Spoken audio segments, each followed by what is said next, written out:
Hello hi नमस्कार, मैं आपका सूरज सर स्वागत करता हूं आज के इस सेशन में।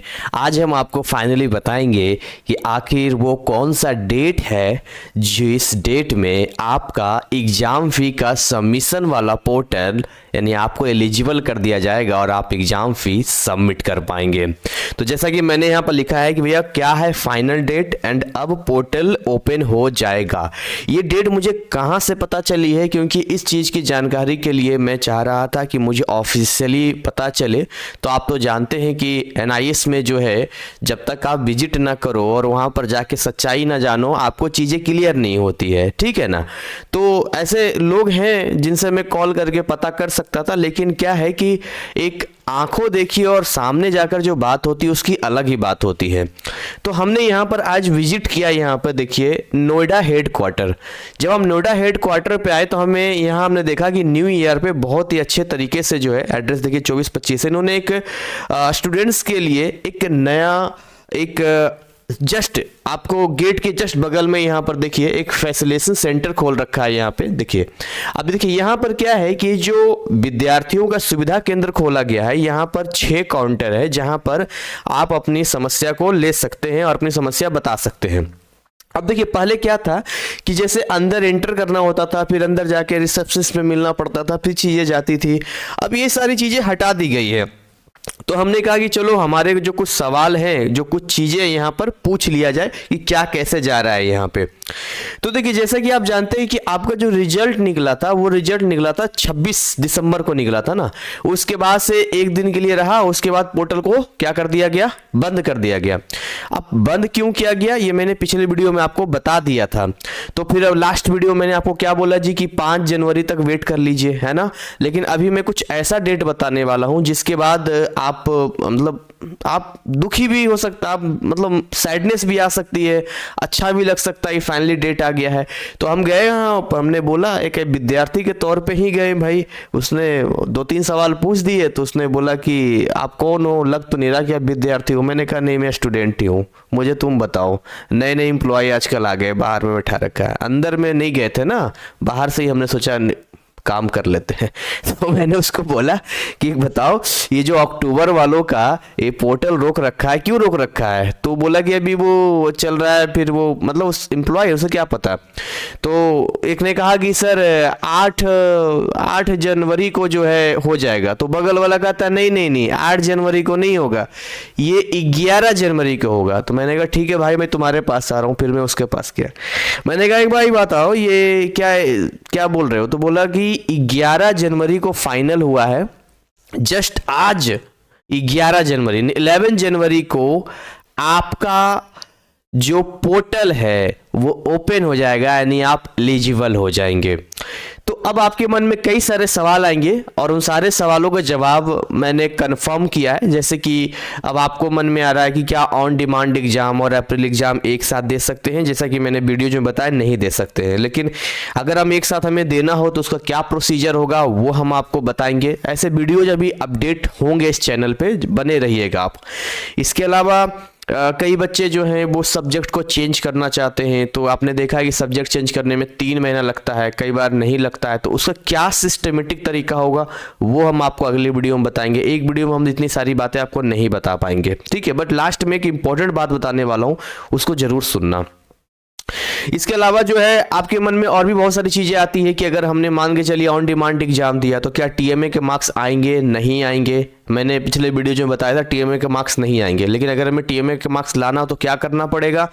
ये सारे जवाब हमने वहां पर क्लियर कर लिए हैं, जो मैं एक एक करके वीडियोज के जरिए आपको दूंगा। और मुझे लगता है ये सारे सवाल आप मुझे व्हाट्सएप पे पूछते रहते हैं और मुझे जो जानकारी होती है मैं आपको बताता हूँ। लेकिन मैंने सोचा इस चीज़ को कंफर्म किया जाए, एक अपडेटेड जो चीज़ें होती है, जो नया प्रोस्पेक्टस नया गाइडलाइंस आया है, तो पहले जो मेरे पास जानकारी थी अब जो जानकारी है उसमें फ़र्क आ चुका है। तो मैं सब चीज़ को अपडेट करूँगा।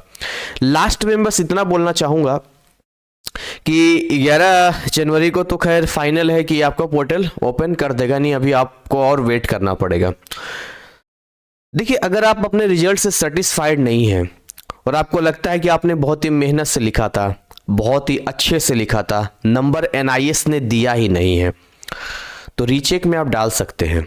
लेकिन आपको ना एक नोएडा हेड क्वार्टर में मेल जरूर कर देना चाहिए, एक रीजनल सेंटर में, एक नोएडा हेड क्वार्टर में। मेल क्या करना है मैं आपको बताता हूँ। देखिए जितने विद्यार्थी मेरा वीडियो देख रहे हैं, अगर सारे विद्यार्थी अगर वहाँ मेल करेंगे तो एक क्या है, वहाँ पे एक मैसेज पहुँचेगा कि एक मेजॉरिटी में स्टूडेंट्स लगता है कि अच्छे लिख के आए पर नंबर नहीं आया है, तो कहीं ना कहीं एनआईएस पर ऊपर एक प्रेशर बनेगा ताकि अगला एग्जाम वो सही से कॉपी चेक कर सकें। तो इसलिए मैं आपको बता रहा हूँ।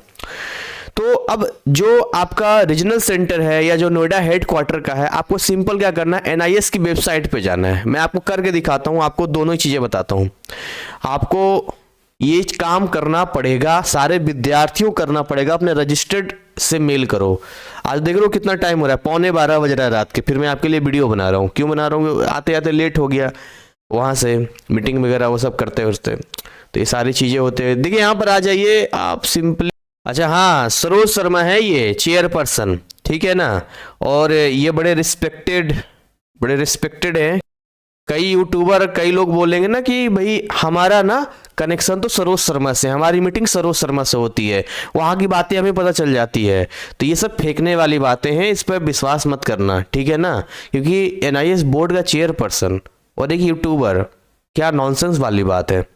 आप सोचो फिजिक्स वाला इतने बड़े लेवल पर है ना, खान सर इतने बड़े लेवल पर, फिर भी कोई अथराइज्ड बोर्ड या अथराइज्ड जो एग्जाम होता है वहाँ से उनको कनेक्ट करना होता है। तो रिस्पेक्टेड है सर, ये लोग टीचर लोग, बड़े तरीके से बात होती है, ऐसा आयरा गहरा कोई नहीं कर सकता है, ठीक है ना। मैं भी ये क्यों झूठ बोलूँ, मैं सरोज शर्मा से मीटिंग करता हूँ, सब नॉनसेंस वाली बात है। जो मैं नहीं करता मैं नहीं बोलता हूँ। और साफ साफ एनआईएस के प्रोस्पेक्टस में ये मेंशन है कि किसी के झूठे बातों में ना आए। तो कॉन्टेक्ट अस में आपको जाना है। देखिए यहाँ पर आपको हेड क्वार्टर का भी मिल जाएगा, रीजनल सेंटर का भी आपको मिल जाएगा। रीजनल सेंटर वेबसाइट है, यहाँ पर साफ साफ लिखा हुआ है। आप हेड क्वार्टर पे जाएंगे यहाँ पे, तो हेड क्वार्टर में जाने के बाद देखिए यहाँ पर एक ईमेल आईडी दे रखा है, कहाँ दे रखा है, दिस वन, देखो ये दे रखा है। अब ये जो ईमेल आईडी दिया है ना, ये इन्होंने शब्दों में लिख दिया, इसको आप इसको सिस्टमेटिक तरीके से कर दो। देखो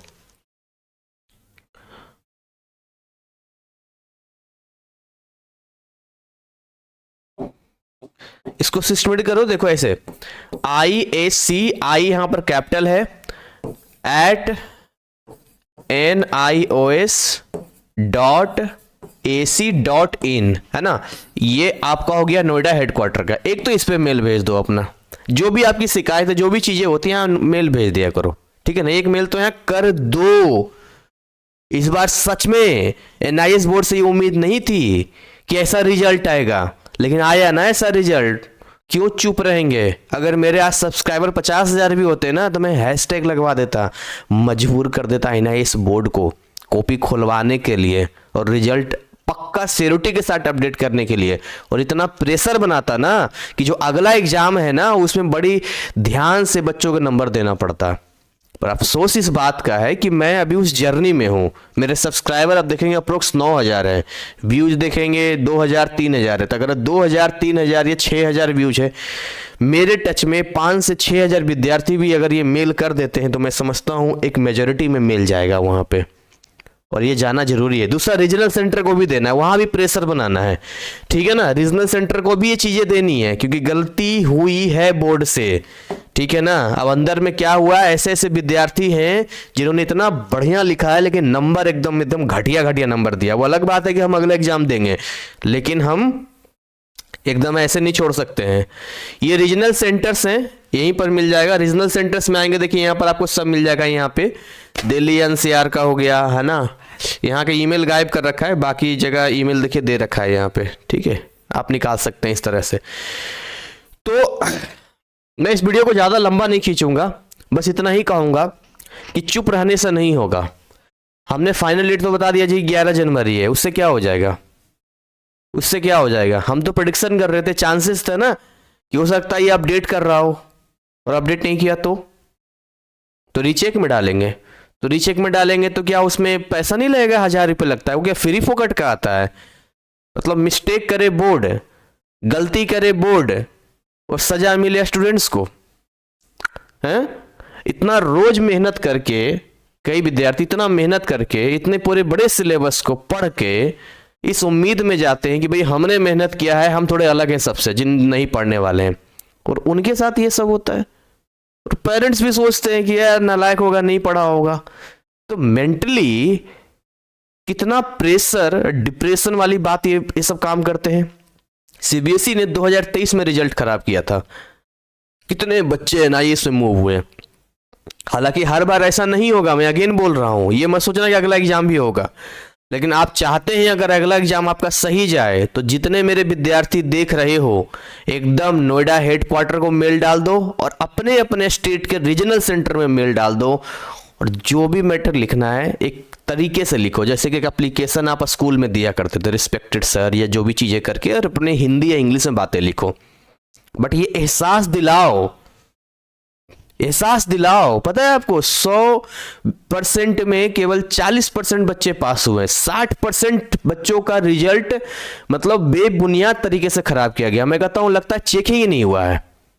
3 नंबर, 4 नंबर, 5 नंबर किस भी आप पे आया है, और मैं कहता हूं आज की डेट में ये चेक हो जाए ना तो वही 50-60 नंबर पहुंच जाएगा। कौन है इसका कसूरवार, किसकी गलती है?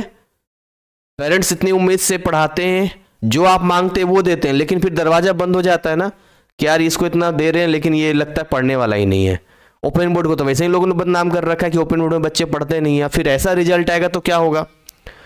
ऐसा कभी आया नहीं है, पहली बार हुआ है। और मैं उम्मीद करता हूं कि, मैं चाहता हूं प्रेशर बनाऊं। मैं पहले तो मैं चुप था, मैं कुछ नहीं बोल रहा था, लेकिन आप लोग इतना मैसेज कर रहे हैं कि मैं आप लोगों को मैसेज का रिप्लाई नहीं दे पा रहा हूं।